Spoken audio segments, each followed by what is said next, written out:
তারপরে ওখানে গাঁজার আড্ডা বসে, মদের আড্ডা বসে, এইগুলি কিন্তু এবার কোনো অবস্থা হবে, কোনো রকমের কোনো মেলা হবে না। বাঙালি হিন্দুদের সবচেয়ে বড় ধর্মীয় উৎসবকে কেন্দ্র করে একজন রাষ্ট্রীয় দায়িত্বশীল ব্যক্তি হঠাৎ বলে বসলেন, এবার দুর্গাপূজায় মদ গাঁজার আসর বসানো যাবে না।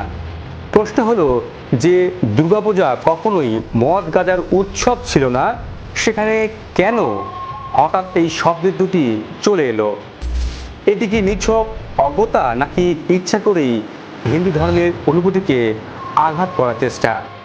আমরা আজ বিশ্লেষণ করব দুর্গাপূজার প্রকৃত ইতিহাস ও চরিত্র কি, স্বরাষ্ট্র উপদেষ্টার বক্তব্য কেন বিতর্কিত, এটি হিন্দু সম্প্রদায়ের জন্য কতটা অপমানজনক, রাষ্ট্রের নীতি, সাম্প্রদায়িক সম্প্রীতি এবং আন্তর্জাতিক প্রতিক্রিয়ার দিক থেকে বিষয়টি তাৎপর্যই বা কি, চলুন বিশ্লেষণ করি।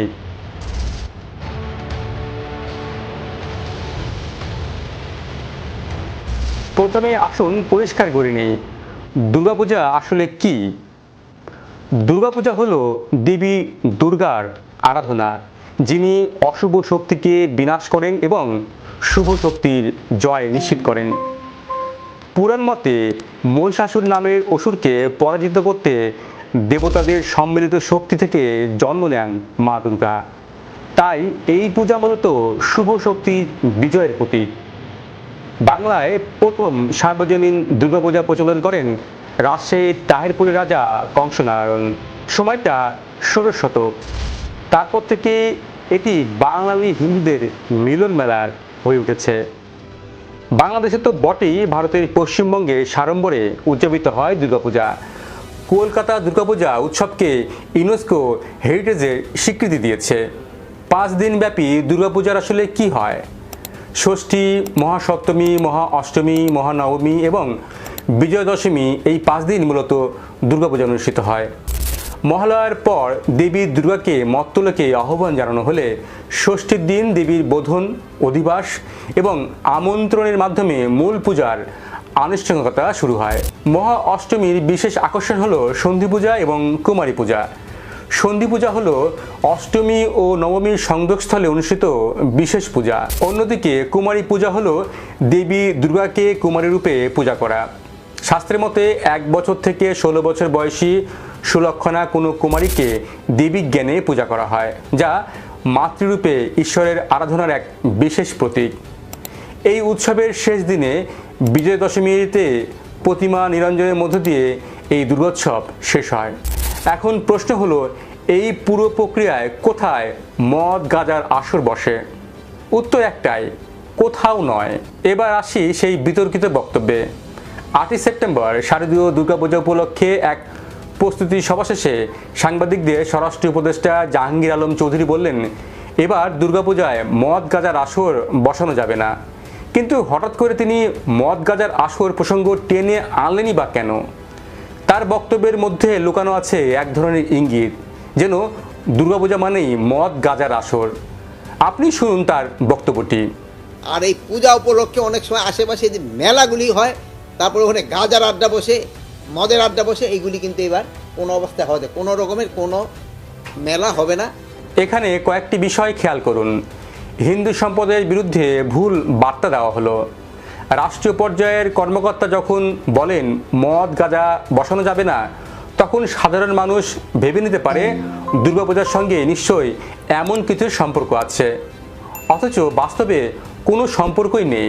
অন্য ধর্মের উৎসব উপলক্ষে সরকার কিন্তু কখনোই বলে না যে মদ গাঁজার আসর বসানো যাবে না।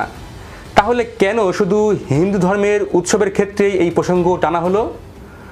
বাংলাদেশ বহুদিন ধরে ধর্ম যার যার উৎসব সভার নীতিতে বিশ্বাস করে, কিন্তু এই বক্তব্য সেই নীতিকে প্রশ্নবিদ্ধই করে। এখন আসল প্রশ্ন, এই মন্তব্য কি নিছক অজ্ঞতা নাকি উদ্দেশ্যমূলক অপমান? যদি অজ্ঞতা হয়, তাহলে রাষ্ট্রীয় দায়িত্বে থাকা একজন কর্মকর্তার এভাবে অজ্ঞ থেকে মন্তব্য করা খুবই ভয়াবহ। আর যদি উদ্দেশ্য প্রণোদিত হয়, তাহলে এটি আরও বড় সমস্যা। কারণ তখন প্রশ্ন উঠবে, সরকার কি ইচ্ছা করেই হিন্দু সম্প্রদায়ের ধর্মীয় উৎসবকে কলঙ্কিত করতে চাইছে? অনেকে বলছেন উপদেষ্টা হয়তো দুর্গাপূজার আশেপাশের মেলার প্রসঙ্গে টানতে গিয়ে এমনটি বলেছেন। কিন্তু সমস্যা হলো তিনি স্পষ্টভাবে বলেছেন দুর্গাপূজায় মদ গাঁজার আসর। এখানে ভাষার দায় এড়ানো যায় না।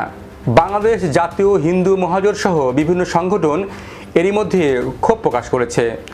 তাদের দাবি দুর্গাপূজার সঙ্গে মদ গাঁজার প্রসঙ্গ জুড়ে দেওয়া সরাসরি অপমান। অবিলম্বে বক্তব্য প্রত্যাহার করার দাবি জানিয়েছে তারা। তবে কেউ সরাসরি কথা বলতে চাইছেন না। বেশ কয়েকজন হিন্দু নেতার সঙ্গে কথা বলেছি আমি। বাংলাদেশ পূজা উদযাপন পরিষদ, বাংলাদেশ হিন্দু বৌদ্ধ খ্রিস্টান ঐক্য পরিষদ, বাংলাদেশ হিন্দু মহাজোট, সম্মিলিত সনাতনী জাগরণ জোটের নেতাদের সঙ্গে দীর্ঘক্ষণ কথা হয়েছে আমার। কথা বলেছি ঢাকা বিশ্ববিদ্যালয় এবং চট্টগ্রাম বিশ্ববিদ্যালয়ের কয়েকজন হিন্দু শিক্ষকের সঙ্গেও। সবাই স্বরাষ্ট্র উপদেষ্টার বক্তব্যের কড়া নিন্দা জানিয়েছেন। কিন্তু আশ্চর্যের বিষয় হলো কেউ নিজের নাম প্রকাশ করে সরাসরি কথা বলতে চাইছেন না। তার একটি বড় কারণ ভয়। সরকারের সমালোচনা করলে জেলে যাওয়ার ভয় সবার মনে। বিশেষ করে সাবেক সচিব আবু আলম শহীদ খানকে গ্রেপ্তারের পর সবাই এখন আতঙ্কে ভুগছেন। কারণ একটি ন্যারেটিভ প্রচার করা হয়েছে যে হিন্দু মানেই আওয়ামী লীগ, হিন্দু মানেই ভারতের লোক। এখন যদি কেউ সরকারের সমালোচনা করে তাহলে তাকে যে গ্রেপ্তার করে কারাগারে বন্দি করা হবে না তার গ্যারেন্টি কে দেবে? হিন্দু নেতারা সরাসরি কথা বলতে না চাইলেও সামাজিক যোগাযোগ মাধ্যমে ক্ষুদ্র প্রতিক্রিয়া জানিয়েছেন বহু সাধারণ মানুষ। তাদের প্রতিক্রিয়া খুবই স্পষ্ট। আমাদের সবচেয়ে বড় উৎসবকে কেন এমনভাবে কলঙ্কিত করা হলো? একজন লিখেছেন দুর্গাপূজায় মদ গাঁজার আসর বসে স্বরাষ্ট্র উপদেষ্টার এই বক্তব্যকে ভিত্তি করে দেশের তৌহিদি জনতা এখন বাংলাদেশে দুর্গাপূজা বন্ধের দাবি তুলতেই পারে। জাতীয় হিন্দু মহাজোটের সাধারণ সম্পাদক MK রায় তার ফেসবুকে লিখেছেন স্বরাষ্ট্র উপদেষ্টা যে বক্তব্য দিয়েছেন সেটি সত্যি দুঃখজনক এবং অপমানজনক। সরকারের একটি গুরুত্বপূর্ণ দায়িত্বশীল পদে থেকে এই ধরনের অশালীন বক্তব্য গ্রহণযোগ্য নয়। শুধু হিন্দুরাই নয়, নিন্দা জানিয়েছেন অন্য ধর্মের মানুষেরাও। সাংবাদিক হাসান ইমাম রুবেল স্বরাষ্ট্র উপদেষ্টার ছবি পোস্ট করে লিখেছেন এই লোক পুরাই একটা সাম্প্রদায়িক। হাসান শান্তনু লিখেছেন কোনো সম্প্রদায়ের প্রধান ধর্মীয় উৎসব সম্পর্কে উপদেষ্টা বা মন্ত্রী এমন মন্তব্য করলে এর মানে কি দাঁড়ায়? আফগানিস্তানের তালেবান সরকারের কোনো মন্ত্রী এখনও পর্যন্ত দেশটির হিন্দুদের ধর্মীয় উৎসবের আগে এভাবে মন্তব্য করেনি বলেই জানি। স্বরাষ্ট্র উপদেষ্টার এই বক্তব্যের কয়েকটি নেতিবাচক প্রভাব আছে। যেমন ধর্মীয় সংখ্যালঘু সম্প্রদায়ের মনে সরকারের প্রতি আস্থা কমে যেতে পারে। তারা মনে করতে পারে রাষ্ট্র তাদের ধর্মীয় উৎসবকেও সম্মান করে না। যারা সবসময় সাম্প্রদায়িক বিভাজন তৈরি করতে চায় তারা এই বক্তব্যকে ব্যবহার করতে পারে।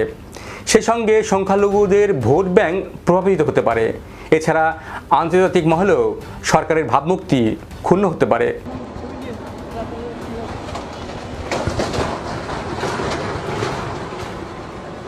ভুলে গেলে চলবে না গত ২৬ জুন রেলওয়ে ঢাকা বিভাগের বিভাগীয় ভূসম্পত্তি কর্মকর্তা নাসির উদ্দিন মাহমুদের নেতৃত্বে সেনাবাহিনী এবং পুলিশের উপস্থিতিতে বুলডোজার দিয়ে রাজধানীর খিলক্ষেতে রেলে জমিতে থাকা দুর্গা মন্দিরটি গুড়িয়ে দেওয়া হয়েছিল, যার উচ্ছেদের পেছনে ধর্মীয় উস্কানি ছিল।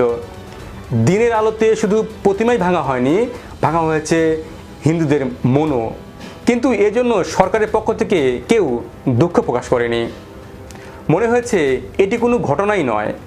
অথচ প্রধান উপদেষ্টা দায়িত্ব নেওয়ার পর ঢাকেশ্বরী মন্দিরে গিয়ে ডক্টর ইউনূস বলেছিলেন এমন বাংলাদেশ আমরা করতে যাচ্ছি যেখানে সবাই এক পরিবার। এখানে পরিবারের মধ্যে কোনো পার্থক্য করা, বিভেদ করা এটার কোনো প্রশ্নই আসে না। কিন্তু ডক্টর ইউনূসের সে দর্শন গত ১ বছরেও বাস্তবায়ন হয়নি। দুর্গাপূজা হলো বাঙালি হিন্দুদের সবচেয়ে বড় ধর্মীয় এবং সাংস্কৃতিক উৎসব। এটি আনন্দ, মিলন এবং শুভ শক্তির বিজয়ের প্রতীক। এই উৎসবকে ঘিরে যদি কোনো রাষ্ট্রের দায়িত্বশীল ব্যক্তি মদ গাঁজার মতো শব্দ ব্যবহার করেন তবে সেটা নিছক অসতর্কতা নয়, এটা অপমান। বাংলাদেশ যদি সত্যি সাম্প্রদায়িক সম্প্রীতির দেশ হতে চায় তবে এ ধরনের বক্তব্যের বিরুদ্ধে সরকারের স্পষ্ট অবস্থান নেওয়া জরুরি। নইলে সংখ্যালঘু সম্প্রদায়ের আস্থা নষ্ট হবে আর দেশের ভাবমূর্তি আন্তর্জাতিক অঙ্গনে মারাত্মকভাবে ক্ষতিগ্রস্ত হবে। তাই প্রশ্ন রয়ে যায়, এটি কি কেবল একজন ব্যক্তির অজ্ঞতা নাকি একটি বড় রাজনৈতিক উদ্দেশ্যেরই অংশ?